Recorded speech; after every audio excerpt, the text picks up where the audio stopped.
Morning बच्चों। Class 12th की chemistry की क्लास में आप लोगों ने इससे पहले क्वालिटेटिव प्रॉपर्टी के बारे में जानकारी प्राप्त की, उसके बारे में आपको बताया गया।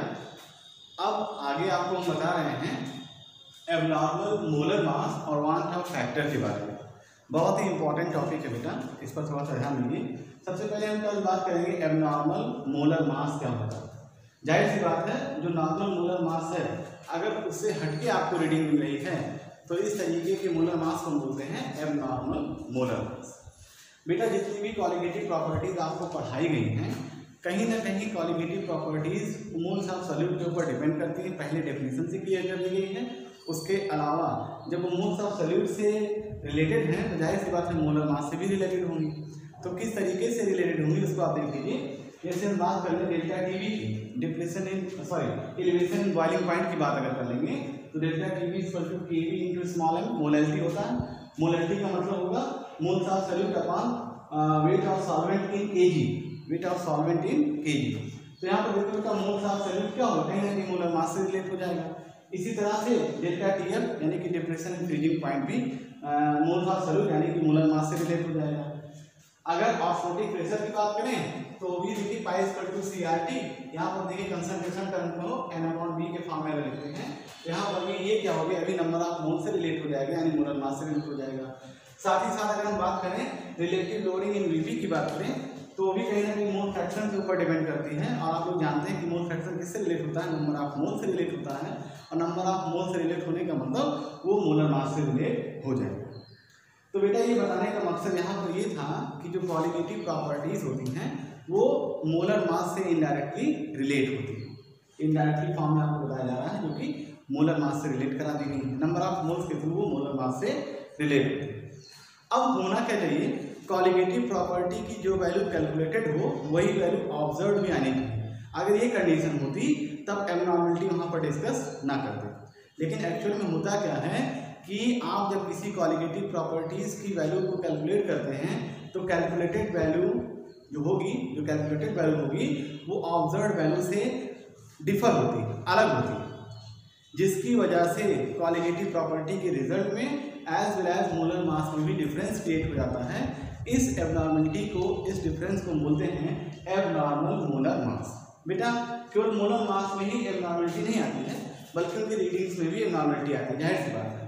तो यहाँ पर मोलर मास टर्म को हाई किया गया, दिखाया गया है कि मोलर मास किस तरीके से अलग अलग कंडीशन में अलग अलग रिजल्ट शो करते हैं क्वालिटेटिव प्रॉपर्टी।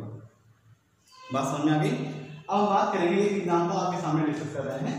जैसे मान लीजिए 1 मोल KCl को आपने 1 किलोग्राम वाटर में डिजॉल्व कर दिया। 1 मोल KCl को अगर 1 किलोग्राम वाटर में डिजॉल्व कर दिया जाता है, डिजॉल्व करने के बाद में अगर उसका आप एलिवेशन VP यानी कि डेल्टा टीवी की वैल्यू को कैलकुलेट करते हैं तो बेटा आपको 2 तरीके का रिजल्ट मिलेगा। पहला रिजल्ट क्या होता है, पहला रिजल्ट होता है कैलकुलेटेड रिजल्ट। किसके लिए कैलकुलेट करना, 1 मोल के लिए कैलकुलेट करना था। आपने क्या कर दिया, delta TB equal to KB into M. अब 1 मोल को अगर 1 केजी में डिजॉल्व कर देंगे तो उसकी मोलैलिटी कितनी हो जाएगी, 1 हो जाएगी। तो केवी इंटू एम को अगर हम यहाँ पर मल्टीप्लाई करके देखते हैं, 1 से मल्टीप्लाई करेंगे तो आंसर आएगा 0.52। केवी की वैल्यू 0.52 आइडियल होती है। अब उसी वैल्यू को हमने इस कंडीशन के अकॉर्डिंग 1 मोलैलिटी से अगर मल्टीप्लाई करेंगे तो इसका आंसर कितना आना चाहिए या इतना आता है तो उसकी कैलकुलेटेड वैल्यू। ये वैल्यू हमने आपको बताई कि भाई 1 मोल को अगर 1 किलोग्राम में डिजॉल्व करते हैं तो उसके लिए डेल्टा टीवी का मान बताइए KCl का। तो आप क्या करते हैं, 1 मोल को 1 किलोग्राम में डिजॉल्व करने का मतलब उसकी मोलैलिटी 1 हो जाएगी और आपको फार्मूला मालूम है, उसी फार्मूले में रख के आप कैलकुलेट करेंगे तो वैल्यू इतनी मिलेगी। क्लियर।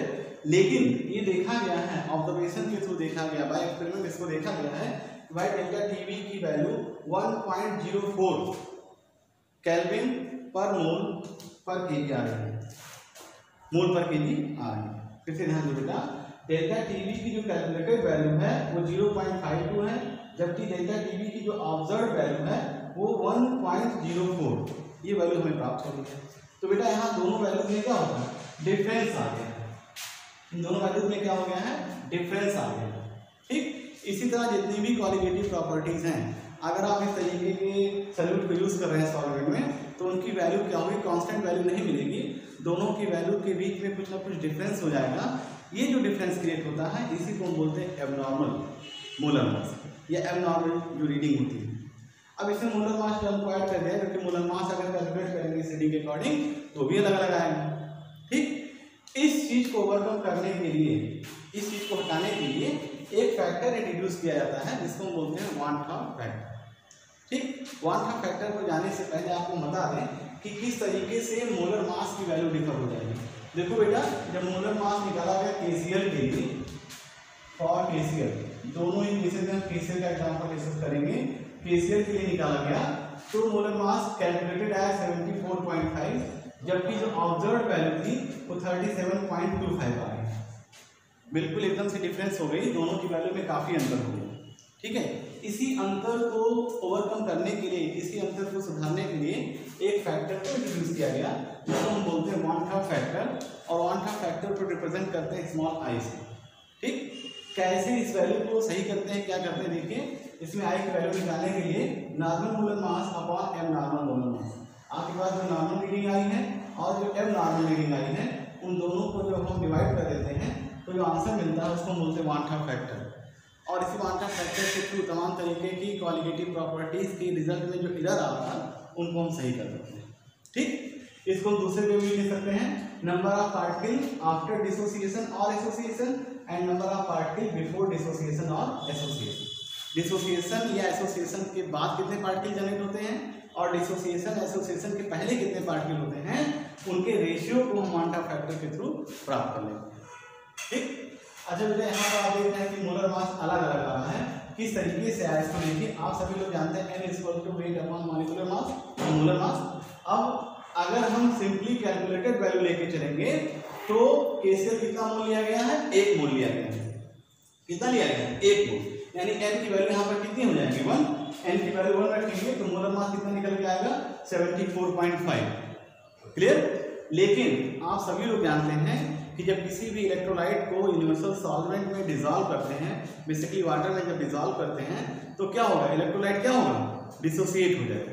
वो अपने आयंस में डिसोसिएट हो रहा है, चाहे केसीएल ले लें, चाहे NaCl ले लें, चाहे MgCl2 ले लें। सभी बच्चे इस बात को जानते हैं कि जब हमारे पास इलेक्ट्रोलाइट होंगे, वो इलेक्ट्रोलाइट जैसे ही यूनिवर्सल सॉल्वेंट के अंदर डाले जाएंगे वो अपने आयंस के फॉर्म में डिसोसिएट हो जाएंगे। यही रीजन है कि आपको यहाँ पर एबनॉर्मल रिजल्ट या एबनॉर्मल मोलर मास प्राप्त होता है। अब यहाँ पर जैसे केसीएल को आप डालेंगे, केसीएल अपने आयन से टूटेगा, कौन से आयन बनेंगे, पोटेशियम आयन और क्लोराइड आयन। यानी कि 1 मोल केसीएल डिसोसिएट होता है 1 मोल पोटेशियम आयन में और 1 मोल क्लोराइड आयन में या एनायन बोल सकते हैं। अब यहाँ पर n की वैल्यू क्या होगी, n की वैल्यू हो गई 2 मोल। और जब n की वैल्यू 2 मोल हो जाएगी और इस फार्मूले के थ्रू जब आप मोलर मास कैलकुलेट करेंगे तो मोलर मास की वैल्यू आती है 37.2। तो बेटा यहाँ पर 2 चीजें होती हैं, कैलकुलेटेड वैल्यू और ऑब्जर्व्ड वैल्यू में काफी डिफरेंस होता है। इस डिफरेंस को हटाने के लिए या इस डिफरेंस की वजह से जो रीडिंग में एरर आ रही है उसको हटाने के लिए एक फैक्टर इंट्रोड्यूस किया गया जिसको हम बोलते हैं वान हाफ फैक्टर। अब इस वान हाफ फैक्टर को क्वालिटेटिव प्रॉपर्टी में कैसे यूज करते हैं इसको समझ लीजिए। बेटा सबसे पहले तो हम रीडिंग ऑब्टेन कर लेंगे, चाहे मोलर मास के रिस्पेक्ट में ऑब्टेन करेंगे, चाहे आप क्वालिटेटिव प्रॉपर्टी के रिस्पेक्ट में इसका आंसर ऑब्टेन करेंगे। उस आंसर को आप इस फार्मूले में रखेंगे। अब देखिए केसीएल के ही केस में अगर हम आई की वैल्यू निकालना चाहें तो आई आ जाएगा बेटा, नॉर्मल मोलर मास कितना है 74.5 और एम नॉर्मल मोलर मास कितना है 37.2। इसको सॉल्व करेंगे तो आपके पास आंसर आएगा 2, यानी जो आई की वैल्यू कितनी आ गई 2। अब क्या करेंगे, अब डेल्टा टीवी की वैल्यू जो अलग अलग आ रही थी उसको कैसे करने के लिए हम क्या करते हैं, किसी भी क्वालिटेटिव प्रॉपर्टी की रिजल्ट को करेक्ट करने के लिए आप उसको वान हाफ फैक्टर से मल्टीप्लाई करते हैं। वान हाफ फैक्टर का यूज क्या है, जो भी आपकी क्वालिटेटिव प्रॉपर्टी है उस क्वालिटेटिव प्रॉपर्टी के रिजल्ट को नॉर्मल रिजल्ट में कन्वर्ट करने के लिए उसको आप आई से मल्टीप्लाई कर दें। आई के निकालने का एक सिंपल तरीका है, हमें बताया गया। आप कई रिस्ट्रिक्ट में उसको निकाल सकते हैं जो कि आगे के क्लासेस में डिस्कस किए जाएंगे। हमारे पास इस केस में आई की वैल्यू कितनी आई है 2। अब देखिए delta TB equal to I into KB into N. आप इस फार्मूले में देख रहे हैं एक छोटा सा करेक्शन किया गया है और यहाँ पर आई को इंट्रोड्यूस कर दिया गया। अब आई की वैल्यू के साथ में ये सारी वैल्यूज को मल्टीप्लाई करेंगे तो आपके पास एक रिजल्ट आ जाएगा जो कि यूनिवर्सल रिजल्ट होगा उसकी वैल्यू आपको अलग अलग नहीं मिलेगी। तो बेटा ये दो चीज़ें थी, एक तो एबनॉर्मल मोलर मास जो कि ऑब्जर्व और कैलकुलेटेड वैल्यू का एक रेशियो होता है, एक डिफरेंस क्रिएट करता है, उसको बोलते हैं एबनॉर्मल मोलर मास। और तीसरा होता है वान-हाफ फैक्टर। वान-हाफ फैक्टर बेसिकली एक तरीके का फैक्टर है जो एबनॉर्मल और नॉर्मल मोलर मास के रेशियो को रिप्रेजेंट करता है और साथ ही साथ क्वालिटेटिव प्रॉपर्टीज के करेक्शन में इसको हम यूज़ करते हैं। आज के वीडियो लेक्चर में आपको इतना ही बताना था, समझाना था। आप इसको अच्छे तरीके से प्रैक्टिस करें, इसमें कोई भी प्रॉब्लम हो उसको आप पूछें। अगले वीडियो लेक्चर में हम लोग यूज़ करेंगे वान-हाफ फैक्टर, जो कि दो केसेस इंपॉर्टेंट हैं, एक एसोसिएशन का केस और दूसरा डिसोसिएशन का केस। तो आज के वीडियो लेक्चर में इतना ही, इसको प्रिपेयर किए। तब तक के लिए थैंक यू।